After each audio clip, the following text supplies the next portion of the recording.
Part 2. Chapter 14. Now, y'all gotta be gentle with her, Cody said, like caressing a beautiful woman the night before the big caber toss. Caber toss?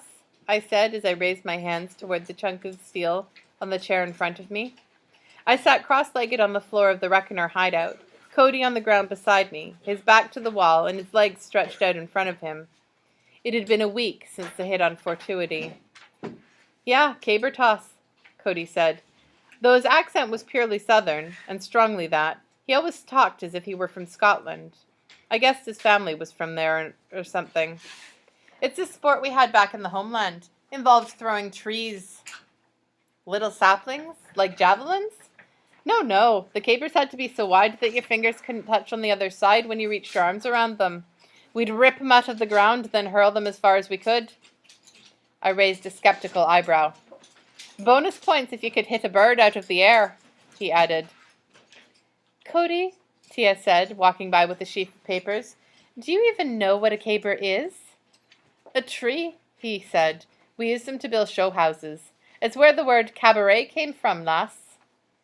He said it with such a straight face that I had trouble determining whether he was sincere or not. You're a buffoon, Tia said, sitting down at a table, which was spread with various detailed maps that I hadn't been able to make sense of. They appeared to be city plans and schematics, dating from before the annexation. Thank you, Cody said, tipping his camo baseball cap toward her. It wasn't a compliment. Oh, you didn't mean it as one, lass, Cody said. But the word buffoon, it comes from the word buff, which means strong and handsome, which in turn... Aren't you supposed to be helping David learn the tensors? She interrupted. And not bothering me? It's all right, Cody said. I can do both. I'm a man of many talents. None of which involve remaining silent, unfortunately, Tia muttered, leaning down and making a few notations on her map. I smiled, although even after a week with them, I wasn't certain what to make of the Reckoners. I'd imagined each pod of them as an elite special forces group, tightly knit and intensely loyal to one another. There was some of that in this group. Even Tia and Cody's banter was generally good-natured. However, there was also a lot of individuality to them. They each kind of did their own thing. Prof didn't seem so much a leader as a middle manager. Abraham worked on the technology, Tia the research, Megan information gathering, and Cody odd jobs, filling in the spaces with mayonnaise, as he liked to call it, whatever that meant. It was bizarre to see them as people. A part of me was actually disappointed. My gods were regular humans who squabbled, laughed, got on one another's nerves, and, in Abraham's case, snored when they slept. Loudly. Now that's the right look of concentration, Cody said. Nice work, lad. You've all got to keep a keen mind. Focus. Like Sir William himself. Soul of a warrior. He took a bite of his sandwich. I hadn't been focused on my tensor, but I didn't let on to that fact. Instead, I raised my hand, doing as I'd been instructed. The thin gloves I wore had lines of metal along the front of each finger. The lines joined in a pattern at the palm and all glowed softly green. As I concentrated, my hand began to vibrate softly, as if someone were playing music with a lot of bass somewhere nearby. It was hard to focus with that strange pulsation running up my arm. I raised my hand toward the chunk of metal. It was the remnants of a section of pipe. Now, apparently, I needed to push the vibrations away from me, whatever that meant. The technology hooked right into my nerves using sensors inside the glove, interrupting electrical impulses from my brain. So Abraham had explained. Cody had said it was magic and had told me not to ask any questions lest I anger the wee demons inside who make the gloves work and our coffee taste good. I still hadn't managed to make the tensors do anything, though I felt I was getting close. I had to remain focused, keep my hand steady, and push the vibrations out. Like blowing a ring of smoke, Abraham had said. Or like using your body warmth in a hug, without the arms. That had been Tia's explanation. Everyone thought of it their own way, I guess. My hand started to shake more vigorously. Steady, Cody said. Don't lose control, lad. I stiffened my muscles. Whoa, not too stiff, Cody said. Secure, strong, but calm. Like you're caressing a beautiful woman, remember. That made me think of Megan. I lost control, and a green wave of smoky energy burst from my hands and flew out in front of me. It missed the pipe completely, but vaporized the metal leg of the chair it sat on. Dust showered down, and the chair went lopsided, dumping the pipe to the floor with a clang. Sparks, Cody said. Remind me never to let you caress me, lad. I thought you told him to think of a beautiful woman, Tia said. Yeah, Cody replied. And if that's how he treats one of them, I don't want to know what he'd do to an ugly Scotsman. I did it, I exclaimed, pointing at the powdered metal that was the remains of the chair leg. Yeah, but you missed. Doesn't matter, I said. I finally made it work. I hesitated. It wasn't like blowing smoke. It was like singing from my hand. That's a new one, Cody said. It's different for everyone, Tia said from her table, her head still down. She opened a can of cola as she scribbled notes. Tia was useless without her cola. Using the tensors isn't natural to your mind, David. You've already built neural pathways, so you have to kind of hotwire your brain to figure out what mental muscles to flex. I've always wondered if we gave a tensor to a child, if they'd be able to incorporate it using it better, more naturally, as just another kind of limb to practice with. Cody looked at me. Then he whispered, "Wee demons, don't let her fool you, lad. I think she works for them. I saw her leaving out a pie for them the other night." Trouble was, he was just serious enough to make me question whether he really believed that. The twinkle in his eye indicated he was being silly, but he had such a perfectly straight face. I took off the tensor and handed it over. Cody slipped it on, then absently raised a hand, palm first, to the side and thrust it outward. The tensor began vibrating as his hand moved, and when it stopped, a faint smoky green wave continued on, hitting the fallen chair and the pipe. Both vaporized to dust, falling to the ground in a puff. Each time I saw the tensors work, I was amazed. The range was very limited, only a few feet at most, and they couldn't affect flesh. They weren't much good in a fight. Sure, you could vaporize someone's gun, but only if they were very close to you, in which case taking the time to concentrate and fight with the tensors would probably be less effective than just punching the guy. Still, the opportunities they afforded were incredible. Moving through the bowels of Nukago's steel catacombs, getting in and out of rooms. If you managed to keep the tensor hidden, you could escape from any bond, any cell. You keep training, Cody said. You show talent, so Prof will probably want you to get good with these. We need another member of the team who can use them. Not all of you can? I asked, surprised. Cody shook his head. Megan can't make them work, and Tia's rarely in a position to use them. We need her back giving support while on missions. So it usually comes down to Abraham and me using them. What about Prof? I asked. He invented them. He's got to be pretty good with them, right? Cody shook his head. Don't know. He refuses to use them. Something about a bad experience in the past. He won't talk about it. Probably shouldn't. We don't need to know. Either way, you should practice. Cody shook his head and took off the tensor, tucking it into his pocket. What I'd have given for one of these before. The other pieces of Reckoner technology were awesome too. The jackets, which supposedly worked a little like armor, were one. Cody, Megan, and Abraham each wore a jacket, different on the outside, but with a complex network of diodes inside that somehow protected them. The dowser, which told if someone was epic, was another piece of such technology. The only other piece I'd seen was something they called the Harm's Way, a device that accelerated the body's healing abilities. It's so sad, I thought, as Cody fetched a broom to clean up the dust. All of this technology, it could have changed the world, if the epics hadn't done that first. A ruined world couldn't enjoy the benefits.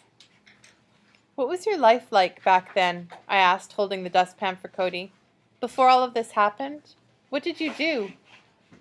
You wouldn't believe me, Cody said, smiling. Let me guess, I said, anticipating one of Cody's stories. Professional footballer?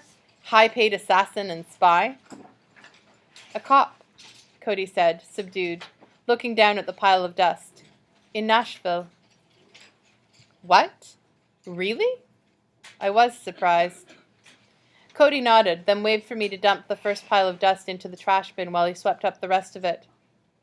My father was a cop, too, in his early years, over in the homeland. Small city. You wouldn't know it. He moved here when he married my mother. I grew up over here. Ain't never actually been to the homeland. But I wanted to be just like my pa, so when he died, I went to school and joined the force. Huh, I said, stooping down again to collect the rest of the dust. That's a lot less glamorous than I'd been imagining.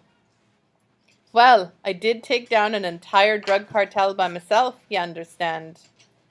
Of course. And there was the time the President's Secret Service were shuttling him through the city, and they all ate a bad mess of scones and got sick, and we in the department had to protect him from an assassination plot. He called over to Abraham, who was tinkering with one of the team's shotguns. It was them Frenchies who were behind it, you know. I'm not French, Abraham called back. I'm Canadian, you slumps. Same difference, Cody said, then grinned and looked back at me. Anyway, maybe it wasn't all glamorous, not all the time, but I enjoyed it. I liked doing good for people. I like it. Serve and protect. And then? Then, I asked. Nashville got annexed when the country collapsed, Cody explained. A group of 5 epics took charge of most of the South. The Coven, I said, nodding. There's actually 6 of them. 1 pair are twins. Ah, right. Keep forgetting that y'all are freakishly informed about this stuff. Anyway, they took over and the police department started serving them. If we didn't agree, we were supposed to turn in our badges and retire. The good ones did that. The bad ones stayed on, and they got worse. And you? I asked. Cody fingered the thing he kept at his waist, tied to his belt on the right side. It looked like a thin wallet. He reached down and undid the snap, showing a scratched, but still polished, police badge. I didn't do either one, he said, subdued. I took an oath. Serve and protect. I ain't going to stop that because some thugs with magic powers start shoving everybody around. That's that. His words gave me a chill. I stared at that badge, and my mind flipped over and over like a pancake on a griddle, trying to figure out this man, trying to reconcile the joking, storytelling blowhard with the image of a police officer still on his beat, still serving after the city government had fallen, after the precinct had been shut down, after everything had been taken from him. The others probably have similar stories, I thought, glancing at Tia, who was busy working away, sipping her cola. What had drawn her to fighting what most would call a hopeless battle, living a life of constant running, bringing justice to those the law should have condemned, but could not touch? What had drawn Abraham, Megan, the professor himself? I looked back at Cody, who was moving to close his badge holder. There was something tucked behind the plastic opposite it in the holder. A picture of a woman, but with a section removed. A bar shape that had contained her eyes and much of her nose. Who was that? Somebody special, Cody said. Who? He didn't answer, snapping the badge holder closed. It's better if we don't know, or ask, about each other's families, Tia said from the table.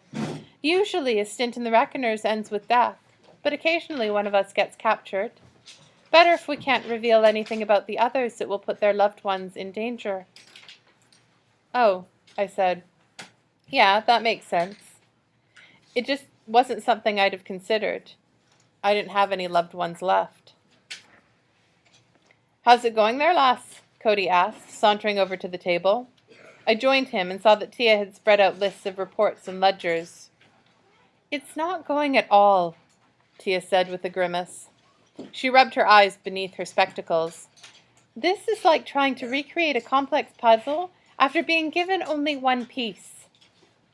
What are you doing? I asked. I couldn't make sense of the ledgers any more than I'd been able to make sense of the maps.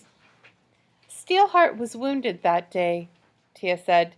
If your recollection is correct. It is, I promised.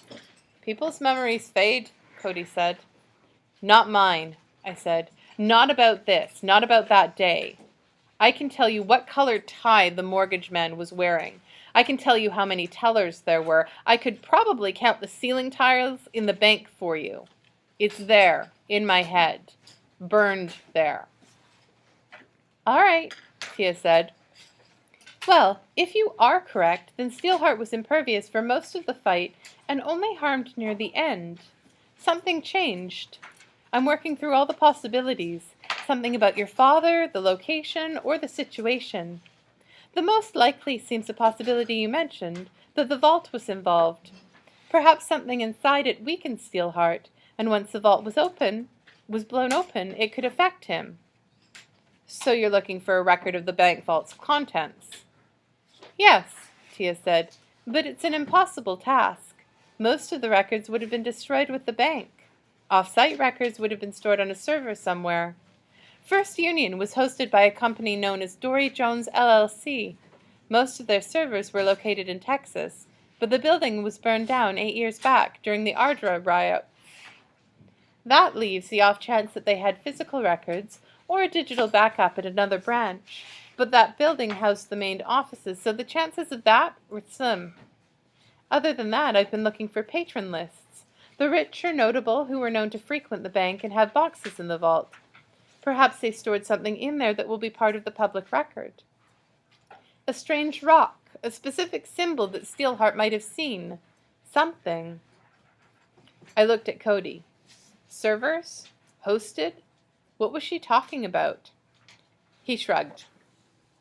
The problem was, an epic weakness could be just about anything. Tia mentioned symbols. There were some epics who, if they saw a specific pattern, lost their powers for a few moments. Others were weakened by thinking certain thoughts, not eating certain foods, or eating the wrong foods. The weaknesses were more varied than the powers themselves. If we don't figure out this puzzle, Tia said, the rest of the plan is useless. We're starting down a dangerous path, but we don't yet know if we'll be capable of doing what we need to at the end. That bothers me greatly, David. If you think of anything that could give me another lead to work on, speak of it. I will, I promised. Good, she said. Otherwise, take Cody and please let me concentrate. You really should learn to do two things at once, lass, Cody said. Like me. It's easy to both be a buffoon and make messes of things, Cody, she replied.